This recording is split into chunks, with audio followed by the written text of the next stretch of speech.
Eu vou chamar Fernando Diniz, ele que participou da coletiva. Vamos ouvir, então, o lado do Fernando Diniz, o que ele achou dessa história toda. Vamos lá.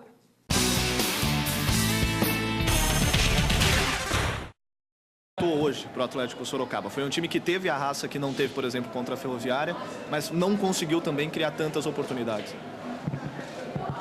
Um pouco de inspiração, mais movimentação da frente, a frente não conseguiu funcionar como deveria. Esse padrão que os times jogam contra a gente, era uma coisa que a gente está acostumado a jogar na A2, a gente teve bastante sucesso contra times assim muito retrancados. Principalmente nos dois jogos da Ferroviária em casa, fora, os dois jogos de São Carlos e mais o jogo de hoje, a gente teve muita dificuldade para poder penetrar. A maneira da equipe jogar, ela acaba se expondo. E o risco que a gente sempre correu e levou vantagem, nesses últimos jogos a gente acabou levando desvantagem, determinou nossas derrotas. Explica fases tão distintas do time, Diniz. Já consegue fazer uma avaliação disso? Uma primeira fase com o melhor time, a segunda num desempenho tão abaixo? É difícil falar nessa hora.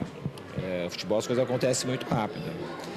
Acredito que o primeiro jogo aqui contra o São Carlos, que a equipe entrou achando que ia ganhar a qualquer momento, acho que criou um falso potencial, porque a gente sempre, quando ganhou, foi respeitando muito, correndo muito atrás daquilo que a gente queria. E daquela partida em diante desencadeou baixou um pouco a confiança dos jogadores, da equipe como um todo. A gente tentou recuperar, mas não conseguiu. E a gente somou essas derrotas que acabou com a nossa eliminação precoce da competição. O que fica dessa participação na Copa Paulista? Deu para tirar alguma coisa para o Paulistão ou ainda é cedo para fazer essa análise? Ainda precisa de alguns dias para ver que ponto bom e ponto ruim ficou? O campeonato foi distinto, como você mesmo disse. A primeira fase nós estivemos muito bem e a segunda fase a gente foi muito mal. E para o Paulistão sempre serve a Copa Paulista. O objetivo principal da nossa entrada na Copa Paulista foi... O primeiro era realmente fazer uma avaliação do elenco como um todo para o Campeonato Paulista, que o foco do Atlético, desde quando terminou a A2, dia 29 de abril, é a montagem para o Paulistão. Concomitantemente com a nossa entrada na Copa Paulista, a gente também foi observando jogadores da Série B, da Série C até da Série A e avaliando os nossos jogadores aqui. Quanto mais longe a gente vai na Copa Paulista, melhor serve para a gente ir avaliando os jogadores, como que vai estar o elenco para o Paulistão. A gente fez isso no Votorati, fez isso no Paulista e sempre serve bastante para esse tipo de diagnóstico do time para ver como é que a gente pode entrar no Paulistão, com os jogadores que a gente pode contar, mas de qualquer forma foi válida a entrada do Atlético na Copa Paulista. Acredito que todo mundo chega à conclusão que o Atlético para o Paulistão precisa ser reforçado. Mas quanto precisa ser esse reforço? E também tem alguma posição mais carente do time que você nota que vai precisar de uma atenção especial para o Paulistão? A gente já sabia, quando foi entrar na Copa Paulista, que a gente tinha que reforçar bastante o Paulistão. A gente não entrou na Copa Paulista com falsas expectativas, mas a gente trouxe o elenco da A2, a gente mudou praticamente 50% do elenco. Saiu 50%, a gente fez alguns testes, jogadores jovens, alguns jogadores mais experientes.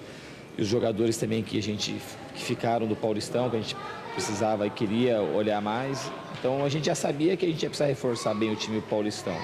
E agora a gente esperar terminar, passar essa fase, esses dias aqui de tristeza, para a gente fazer uma avaliação mais correta e ver realmente quem vai ter condição de ficar para ajudar no Paulistão e quem não vai ter. Vai mudar muito?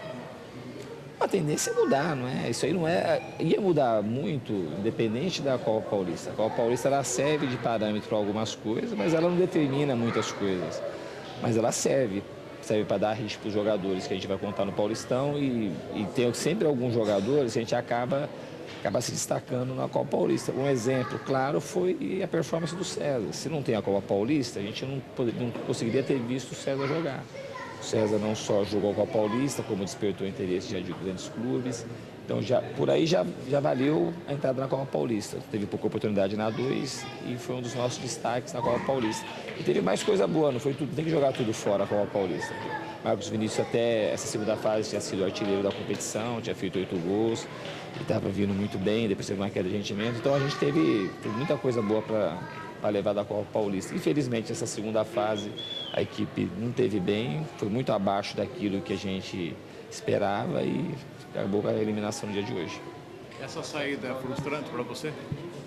É frustrante perder, para mim sempre é frustrante. A gente não é acostumado a perder, mas assim, a responsabilidade maior do que aconteceu foi minha. Eu que ponho o time para jogar, escalo os jogadores, treino o time.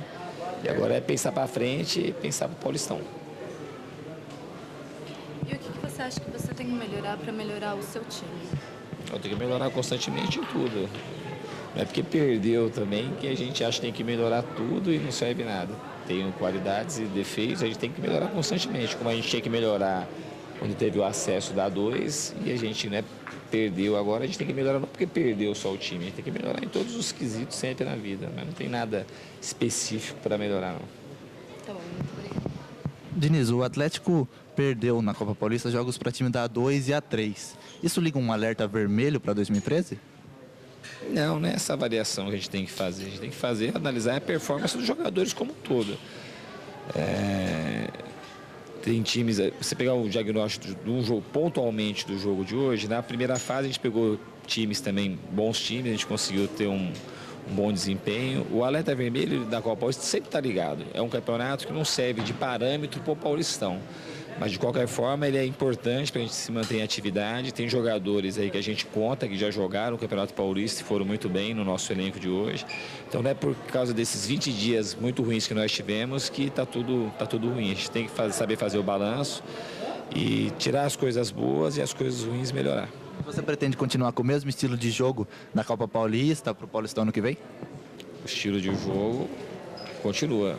É porque uma vez deu errado, tem uma carreira de 3 anos como técnico, a gente tem 2 acessos, 2 títulos e dos campeonatos que eu disputei com chance de ganhar, acho que esse foi 2, 4, acho que o 6º, o 5º, e a gente tem 2 títulos e 2 acessos, então não tem por que você achar que está tudo errado.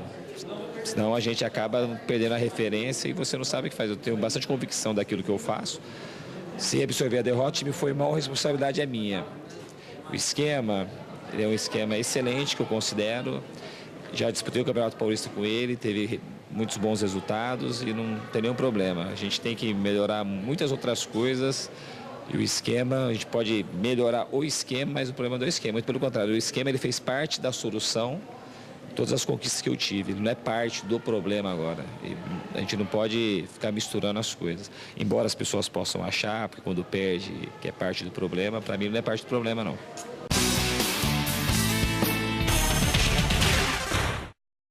Então, gente, aí, vocês puderam ouvir a posição, do Fernando Diniz, ele que eu considero um dos melhores técnicos da atualidade, e continuo repetindo, porque a gente fala em off, O Fernando tem 2 caminhos, com essa jogada, com esse estilo diferente dele de jogar. Fernando, ano que vem, ou ele se consagra definitivamente, que é a nossa torcida, porque antes de qualquer coisa a gente é muito amigo do Fernando, A gente tem uma relação bacana e desde o tempo do Votorati. Ou o Fernando vai ter que se tornar um técnico de A2, A3, porque vai ser muito difícil as pessoas aceitarem a maneira como o Fernando impõe o jogo. O Fernando não faz média com ninguém, o Fernando é na dele, o Fernando é trabalho, É uma das coisas que a gente mais admira no Fernando Diniz. O que ele trabalha não é brincadeira, Todo técnico termina o jogo, vai embora para casa, larga todo mundo para lá, não quer saber, quer voltar para casa. Ele não. O ônibus chega às 2h30 da manhã, às 9h, ele está no campo do lado dos jogadores treinando.